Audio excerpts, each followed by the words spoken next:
Mapagpalang araw po sa inyong lahat. Kumusta po? Kami po ay bumabati sa inyong lahat. Magandang araw po. Sana relax at okay po tayong lahat, no? At update tayo, no? Tatanong ko kung ano na naman yung mga mangyayari, no? Dahil ang lahat ng tao ay nakatutok talaga sa balita, no? So, itong mga kaibigan ko ay magbibigay po sila, no, ng nakikita nila sa mga mangyayari, no? Sa ating maniwala tayo o hindi, ito lang po ay sa base sa kanila pong makikita sa mga nangyayari, kasi may kakayahan po sila, no, sa mga may nakikita po nila, no, may kakayahan sila na makita nila, no, ang posible na mangyari po. Ayan, no, good news po pa kay Tori, no. Ang dami na po talagang nagagalit kay Tori. Opo, kaibigan. Itong si Tori daw ay ayan, no, natauhan, no? Pero hindi na niya mapipigilan ang galit ng taong bayan sa kanya.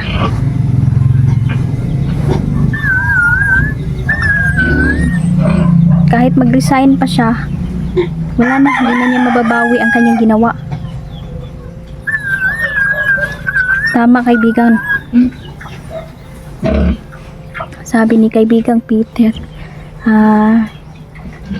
magulo na talaga, no? Ang gulo-gulo na talaga ng politika ngayon, kasi marami nang pinapakawalan, no, ang mga kalaban ngayon na parang sinisiraan yung, parang nagbabayad na po sila, no?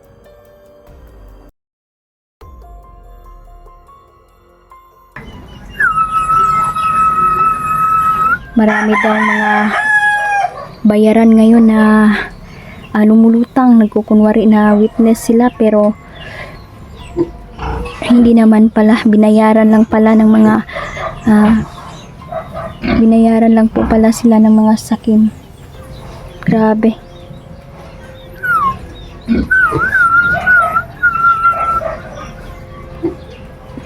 Tungkol po naman daw kay Romualdez, no, lalapit na din daw ang kanyang lalapit na daw yung paghiganti ng mga tao sa kanya. Siya na naman po ang isusunod.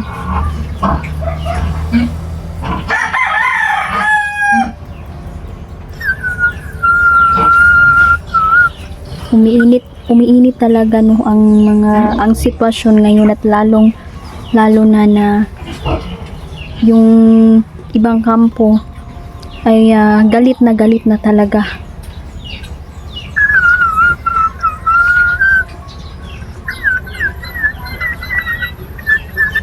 Opo, kaibigan. Sana, no, ang hiling natin ang kapayapaan, kaibigan, no.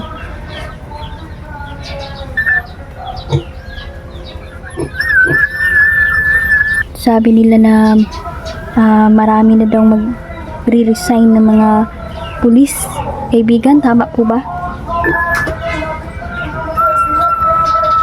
Dahil hindi na daw nila kaya, no, na sumunod sa mga utos na kanilang nasa taas, dahil alam po nila na mali ito.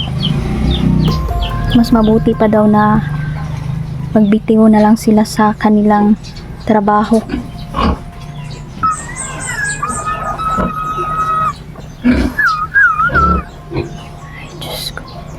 Kaibigang Peter, meron pala akong sabihin, no, tungkol po ito sa panaginip ko.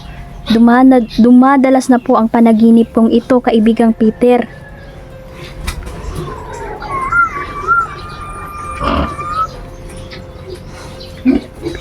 Nababahala po ako, kaibigan.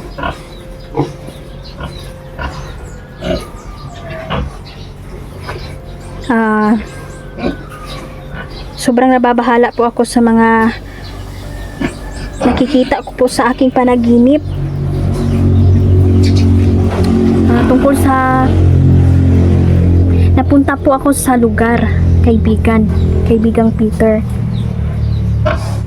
kung saan may mga taong nagsasaya, nagiinuman, May mga malalaking pader, meron ding mga politiko kaibigan, no, na nakita ko sa panaginip ko. At nagpapaulan ng pera sa mga tao yung mga politiko. Ang gulo na nang nakita ko kaibigan sa aking panaginip. Pero pabalik-balik ito. Kaya memorize ko na talaga mga kaibigan ang nangyayari sa aking panaginip. Opo kaibigan. Kakalungkot po talaga. Tapos meron akong sa lugar na po yun, meron po akong nakitang isang bata. May dala siyang tungkod at habang minamasdan ko siya, minamasdan niya din ang mga tao kaibigan. Habang minamasdan niya, tumulo ang luha ng bata at lumingon siya sa akin. Tapos kaibigang Peter, nilapitan niya po ako. Hinawakan niya ang kamay ko. Sabi niya, huwag kang mabibigla. Oras na para linisin ng mga tao. So kaibigan, biglang lumakas ang ulan, kulog, kidlat, lindol, bumaha bigla at nagkaroon ng tsunami. Sobrang lakas ng hangin kaibigan. Naiyak po ako kasi syempre natatakot din po ako sa mga tao, lalong-lalo na po sa aking mga pamilya kaibigan. Pero nagdasal ako. Nagdasal po ako. Kaibigan, may pinapahiwatig talaga ang panaginip na yun. Tapos kanina po, no, habang natutulog po ako, nagising po ako bigla. Tamang-tama po, lumindol po na malakas. Sana po, no, kung saan man lumanding ang lindol na yun, sana po walang napinsala. Kasi sa panaginip ko, dami pong namatay. Libo-libong taong namamatay kaibigan.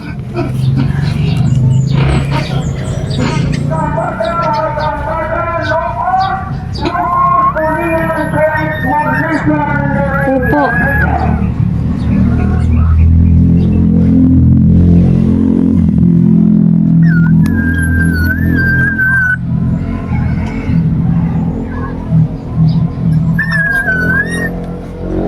Sabi ni kaibigang Peter, wala po talagang makakapigil sa mga kalamidad na po yung gagawin natin. Magdasalan talaga tayo, no? Sana hindi pa po huli ang lahat dahil may oras pa po tayo, no, para magsisi.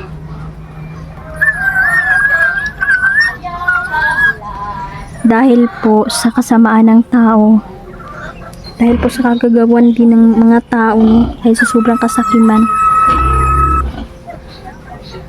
kaya darating ang paglilinis talaga ng mga tao. Ay, Diyos ko. Sana po, no, kaibigan, tulungan mo po kami kaibigan na maiwas po sa mga kalamidad, lalong-lalo na po yung mga nanonood ngayon, lalong-lalo na sa mga tao. At unang-una magdasal talaga tayo, no? Walang makakatalo sa ating Panginoon. Unahin po natin siya, no? Ang mga kaibigan po namin ay isa lang pong instrumento sila at nagbibigay lang po sila ng mga babala. Kaya opo, mag-iingat pa rin daw tayo. Kumusta naman po yung kaibigan? Kumusta naman po yung kalagayan ni Tatay Digo ngayon, kaibigan, no?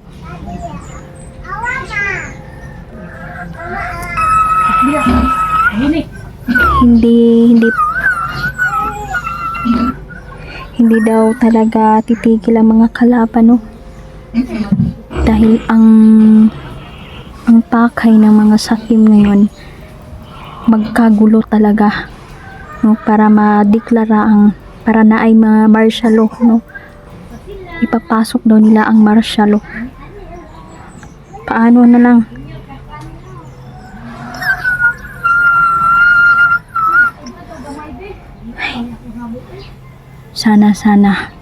sana mapigilan pa ang mga sasamang mangyayari. Sabi ni kaibigan, no, magdasal at mag-andam na jud ang mga pagkaon jud importante, Salamat kaibigan sa mga paalala po ninyo. Opo. Kakalungkot po. Opo, nalungkot po talaga ako sa aking panaginip dahil sunod-sunod na po ito. Kaibigan, parang malapit na yata itong mangyari.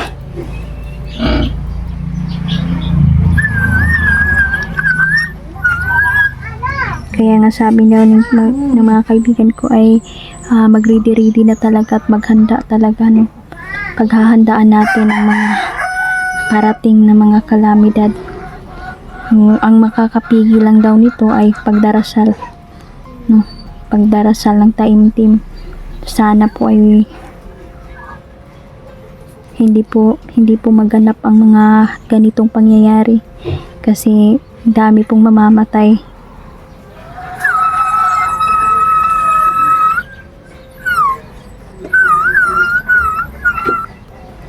Opo kaibigan. Salamat po. So ayan, no, yan yung muna yung papaalam na Peter sa atin, no, na kailangang maging alerto tayo sa mga susunod na mangyayari, lalong-lalo na sa mga kalamidad na darating. Dahil hindi po natin alam kung kailan yan mangyayari, pero yung mga babala, yung paghahanda natin, kailangan na gawin natin ito, no, na magtabi-tabi na tayo ng pagkain, bigas, kung ano pa man na meron tayo ngayon, mga dilata pa dyan, kung magagamit natin, no, sa mga emergency, ay ngayon magsisimula na tayong maghanda.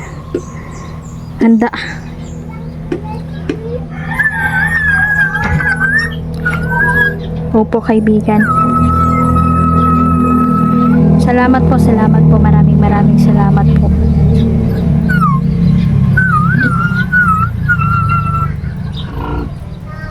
Salamat kaibigan. Yan, no, sabi ni Peter, mahal na mahal po nila tayong lahat, no?